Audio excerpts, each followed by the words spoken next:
Shalom, shalom la famille, shalom à toutes et à tous. Je m'appelle Laure Prato et j'ai été choisie par notre pasteur pour vous apporter la méditation de ce matin. Alors notre texte de base se trouve dans 1 Samuel chapitre 17 de verset 42 au verset 47. La parole de Dieu déclare: le Philistin regarda et lorsqu'il aperçut David, il le méprisa, ne voyant en lui qu'un enfant blond et de belle figure. Le Philistin dit à David: suis-je un chien pour que tu viennes à moi avec des bâtons? Et après l'avoir maudit par ses dieux, il ajouta: viens vers moi et je donnerai ta chair aux oiseaux du ciel et aux bêtes des champs.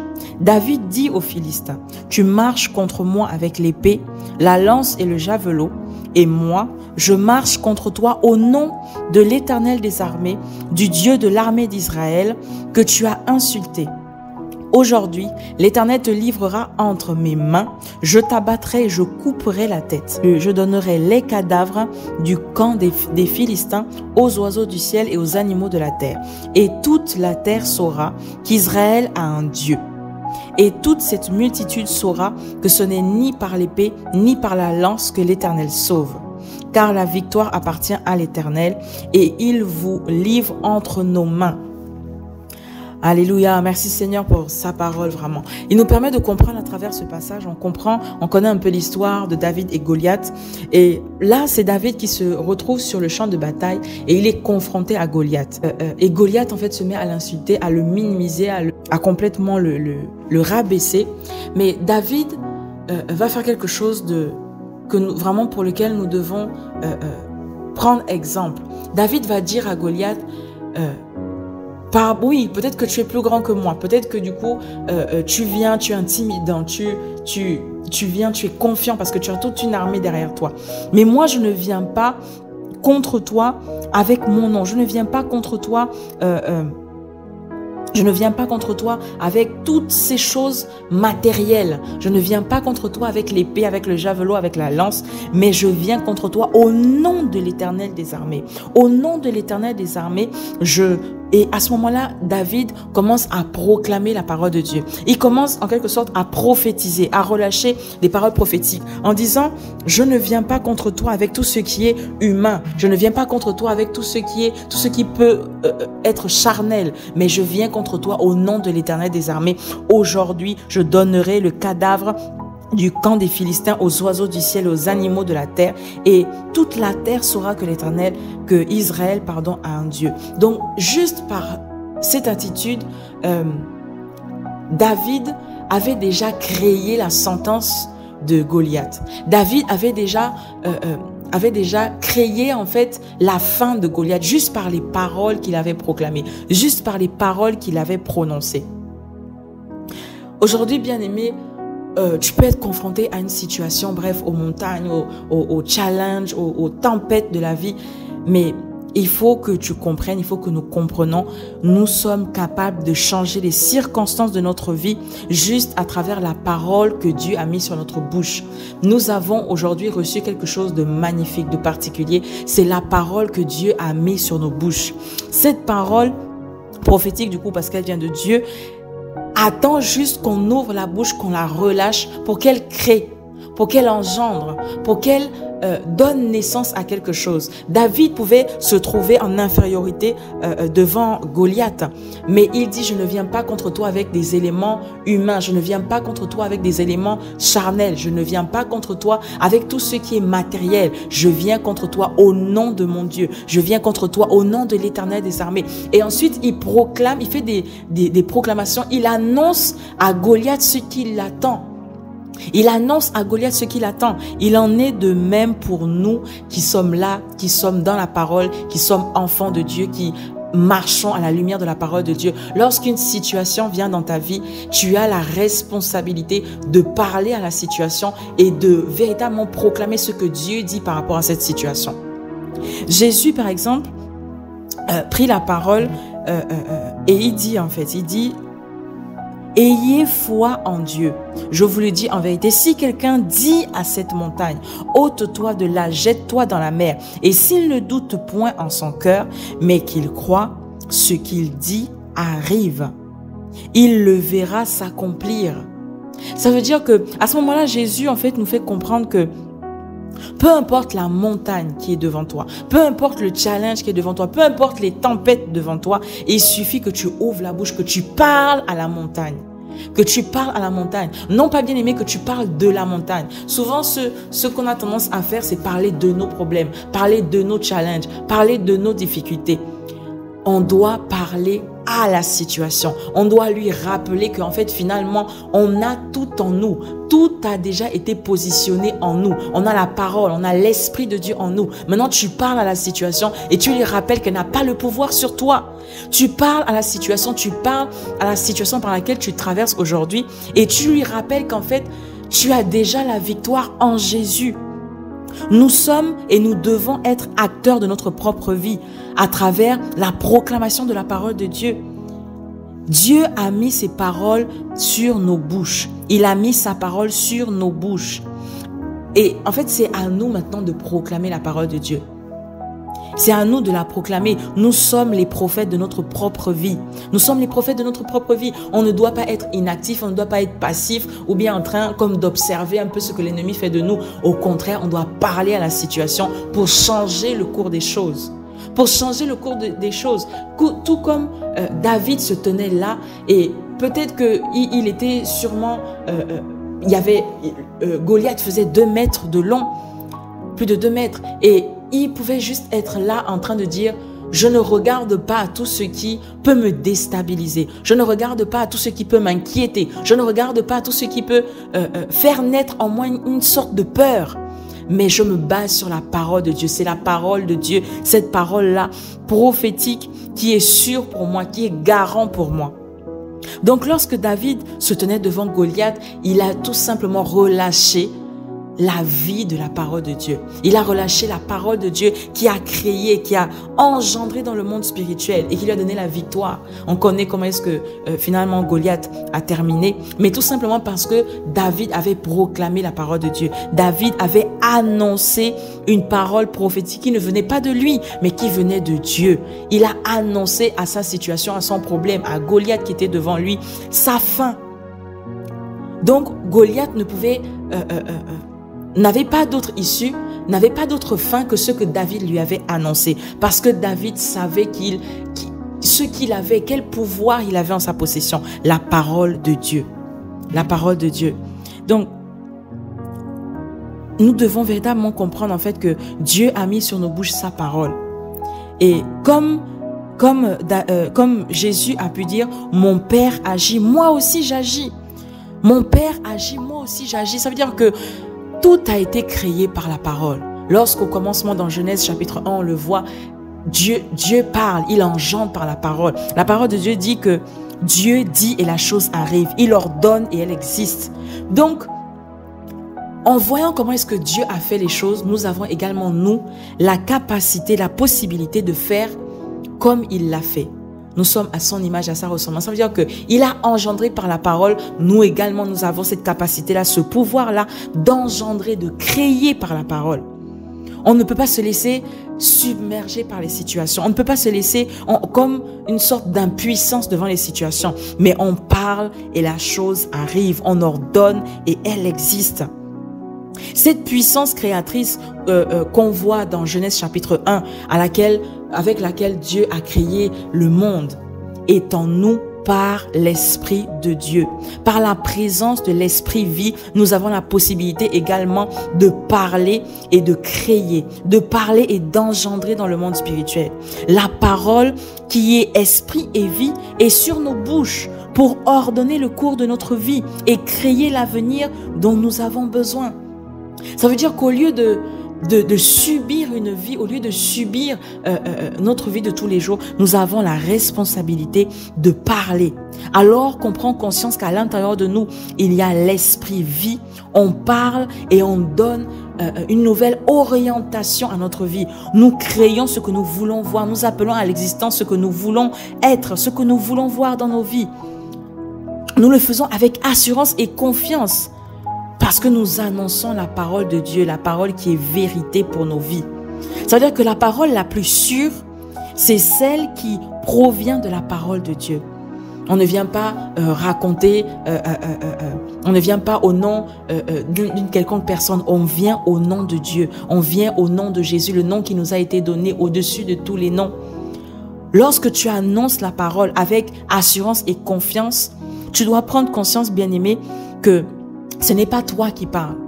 Ce n'est pas en ton nom, tu ne viens pas en ton nom, mais tu parles la parole de Dieu. Tu es juste un instrument qui véhicule la parole de Dieu et tu parles au nom de Jésus. À ce moment-là, en fait, ce que tu dis prend vie. Parce qu'à l'intérieur de toi, il y a l'esprit vie. Parce que, par exemple, tu as médité la parole de Dieu, tu l'as fait asseoir à l'intérieur de toi. Tu l'as fait asseoir au-dedans de toi. Donc, lorsque tu ouvres la bouche, ce que tu dis est vie. Ce que tu dis est vie. La parole prophétique, c'est annoncer ce que Dieu dit. La parole prophétique, c'est annoncer ce que Dieu dit pour ta vie. Alors, bien aimé, il ne s'agit pas d'utiliser la parole pour se servir de Dieu ou bien pour servir nos intérêts égoïstes, mais véritablement annoncer des paroles de foi en conformité, en adéquation avec ce que Dieu dit.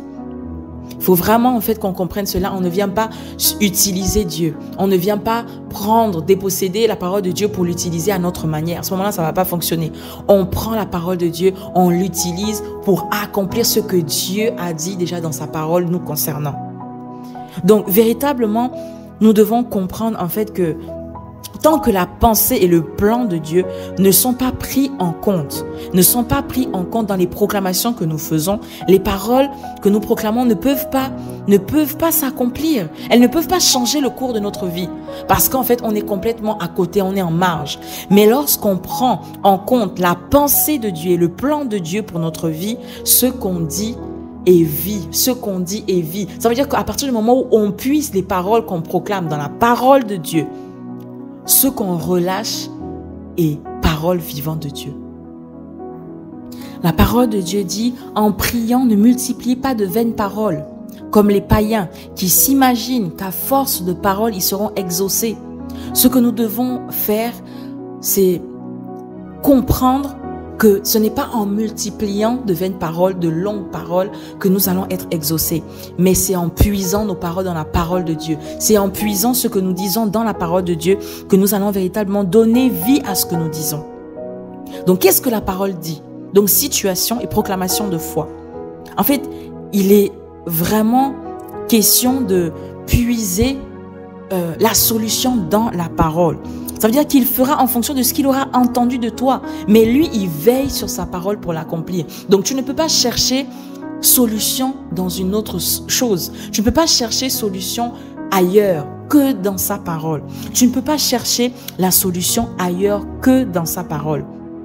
Lorsque les disciples, par exemple, se trouvaient dans la barque et que une tempête, en fait, s'est levée, Jésus était dans la barque et il dormait. Et les disciples, à un moment donné, se sont retrouvés comme complètement submergés par la situation. Et alors que Jésus dormait, les disciples s'approchèrent de lui, en fait, et lui disent, mais Seigneur, est-ce que tu ne te rends pas compte qu'on est en train de périr? Et Jésus leur dit, pourquoi avez-vous peur? Pourquoi avez-vous peur? Comme votre confiance est faible. Alors il se leva, il parla sévèrement au vent et à l'eau du lac, et il se fit un grand calme. Alléluia. Et se fit un grand calme. Ça veut dire que nous devons, en fait, prendre exemple sur Jésus. Jésus, face à la situation, ne s'est pas laissé distraire comme les disciples. Il ne s'est pas laissé submerger comme les disciples. Il a parlé sévèrement. Il a parlé sévèrement au vent et à l'eau du lac. Et il se fit un grand calme. Parce que Jésus savait qui il était. Jésus avait conscience qu'il avait sur lui, qu'il avait sur ses lèvres, sur sa bouche, la parole créatrice de Dieu. La meilleure prophétie, bien-aimée, c'est celle qui sort de ta bouche. C'est celle qui sort de ta bouche. Parce que plus tu te nourris chaque jour de la parole, tu la répètes sans cesse, tu répètes sans cesse les enseignements de la parole, tu répètes sans cesse tout ce qui est contenu dans la parole, tu les redis jour et nuit. C'est alors que la parole prend place à l'intérieur de toi, elle prend racine à l'intérieur de toi et que à partir du moment où tu la fais asseoir, à partir du moment où tu l'as fait asseoir au-dedans de toi, tout ce que tu diras de ta bouche sera en cohérence, en unité avec tes pensées. Et à ce moment-là, la vie de Dieu est effective. lorsque tu parles et qu'à l'intérieur de toi, la parole de Dieu est assise et enracinée, lorsque tu ouvres la bouche, ce que tu dis prend vie. Ce que tu dis prend vie. La parole de Dieu dit que nous sommes le temple de Dieu et que l'Esprit de Dieu demeure en nous. Avec le Saint-Esprit qui est à l'intérieur de nous, avec le Saint-Esprit qui est au-dedans de nous, nous donnons vie à tout ce que nous déclarons. La parole dit encore une fois, c'est du fruit de sa bouche que l'homme rassasie son corps. C'est du produit de ses lèvres qu'il se rassasie. La mort et la vie sont au pouvoir de la langue. Quiconque l'aime en mangera les fruits. Bien-aimé, aujourd'hui, tu nourris ton corps, tu nourris ce que tu es, tu nourris ta vie de ce que dit ta bouche au quotidien. Ça veut dire que nous devons vraiment faire attention à ce que nous proclamons, à ce que nous disons, parce que la vie et la mort sont au pouvoir de la langue. Sont au pouvoir de la langue. Nous avons la parole de Dieu qui est vie, qui est esprit. Et c'est celle-là, en fait, qui est sûre pour nos vies. C'est celle-là qui garantit notre vie, notre futur. Alors, nous devons la prendre, l'utiliser, la prendre, la ruminer à l'intérieur de nous, la faire asseoir pour donner vie à ce qui n'existait pas, pour appeler, engendrer dans le monde spirituel par la parole de Dieu. Alléluia. Sachant que nous sommes de la même nature que Dieu, c'est que Dieu est esprit, nous sommes esprit. Sa parole, puisqu'il dit qu'au commencement était la parole et que la parole était avec Dieu et la parole était Dieu. Donc ça veut dire que dans la parole, l'esprit est. L'esprit vie est. Lorsque on proclame la parole de Dieu, parce que nous sommes esprit, on est comme en fusion avec la parole. Et lorsqu'elle est relâchée, elle ne peut que créer ce pourquoi en fait elle a été relâchée. Donc, ta vie aujourd'hui et demain se trouve dans la parole et c'est à toi de la créer. C'est à toi de la créer par la parole. La parole la plus sûre est celle qui provient de la parole de Dieu, conformément à sa volonté. Alléluia, conformément à ce qu'il dit, conformément à ce qu'elle renferme. Et la parole de Dieu dit qu'il fera en fonction de ce qu'il aura entendu de toi. Il fera en fonction de ce qu'il aura entendu de toi. Qu'est-ce que tu dis aujourd'hui à la situation par laquelle tu passes?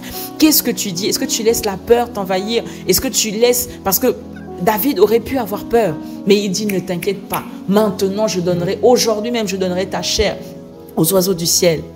Aux oiseaux du ciel. On doit véritablement comprendre que la parole de Dieu nous a été donnée et parce qu'elle nous a été donnée, nous l'annonçons avec assurance et confiance. Nous l'annonçons parce que nous savons que nous ne parlons pas en notre nom, mais nous parlons de la part de Dieu. Nous parlons parce qu'il nous a donné sa parole et nous ouvrons la bouche et nous la relâchons. Nous la relâchons. Alléluia. Merci Seigneur pour ta parole. Merci véritablement parce que c'est toi qui nous permets de comprendre que les situations de la vie ne pourront pas avoir raison de nous. Les situations de la vie ne pourront pas nous ébranler tant que nous restons attachés à toi. Tant que nous avons ta parole sur nos bouches, nous ouvrons nos bouches et nous relâchons la puissance de ta parole. Nous relâchons la vie qu'elle contient. Merci Seigneur parce que la parole prophétique, Seigneur, est la parole la plus sûre de notre vie. La parole prophétique est la plus sûre de notre vie. Non pas la parole d'un homme, mais celle qui est fondée sur ta parole. Celle que nous puisons dans ta parole au quotidien. Merci Seigneur. Oh oui, bien-aimé, tu peux prier avec moi. Je crois que je suis la bonne personne. Je suis enfant de Dieu et je fais partie de la famille de Dieu. Tel Dieu est, tel je suis dans ce monde. Les paroles de Dieu sont sur ma bouche car il m'a donné la responsabilité de parler et d'appeler à l'existence ce qui n'existait pas. Au nom de Jésus, la paix de Dieu qui surpasse toute intelligence, garde mon cœur et mes pensées en Jésus. Je ne suis pas ébranlé ni tourmenté par les tempêtes de la vie, mais c'est dans le calme et la tranquillité qu'est ma force. Merci Seigneur parce que ma vie est glorieuse. Elle manifeste ta gloire. Je suis comme une maison bâtie sur le roc. Merci Seigneur parce que je ne m'inquiète pas, je ne m'inquiète de rien, ni pour aujourd'hui, ni pour demain, car le Seigneur est mon berger et je ne manque de rien. Parce que je demeure attaché à Christ, je suis béni et je réussis tout ce que j'entreprends au nom de Jésus. Je suis comme un arbre planté près d'un courant d'eau. Mon feuillage ne flétrit pas et je donne mon fruit en ma saison. Merci Seigneur parce que je suis un sujet de fierté à tout jamais, un sujet de joie pour plusieurs générations parce que tu es ma lumière, tu es ma splendeur. Alléluia, alléluia. Merci Seigneur pour ta parole. Béni sois-tu. Encore une fois, parce que tu nous permets de la proclamer tout au long de cette journée. Tu nous permets, Seigneur, d'appeler à l'existence ce qui n'existe pas. Parce que tu as mis ta parole sur notre bouche et nous nous chargeons. Tu nous as donné la responsabilité, Seigneur, de la proclamer. Merci, Seigneur, pour ta parole. Passe une excellente journée, bien-aimés. Shalom, shalom à toutes.